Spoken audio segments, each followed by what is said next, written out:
दीदी तुम मिछ कहनी प्लीज मु बहुत ये कर साइलेनी हाथ जोड़ुची दीदी प्लीज आपण कहिसंदी ए कथा कौन कहली जो झील को जेते सब झियो आछन एमिता टेस्ट करे ना केते झील को नेइथिली टेस्ट के करनाती कहली ए कथा तुम कहले एते टेस्ट एते झील को आनी कि हमें टेस्ट करते ये किछ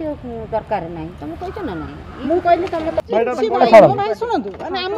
मु समस्त कथा मु खोले मु लुचोनी मु तांको कहली आमे झील मानको भी आनुचु सब बेले केस जहार जो झील मानकर इच्छा करते जो झील मान इच्छा माने करूना टेस्ट करना से लिखि दउछन हमर इच्छा नै हम करू ए आ टेस्ट मैडम लिखि देले 5टा टेस्ट मु कहले ए तुम आगे भी कहूँ ड्रेस खोलिए एमती एमती टेस्ट करेंगे आपन से पचार ना आपन मन रू कहले हां आपन पचार थले मु छा ना आपन काई कहले छा को तांकर आईआईसी आयो अछंती से पठेचन डॉक्टर गति आपन नै कि जिवे आपन कहबा मैडम माटी के आपन कहयो कि कहबो आपन कहि पर आपन से पचारचंती एना चोर को अपन कहबे ना आपन एती टका खाली आपन पचारि परिबेन ना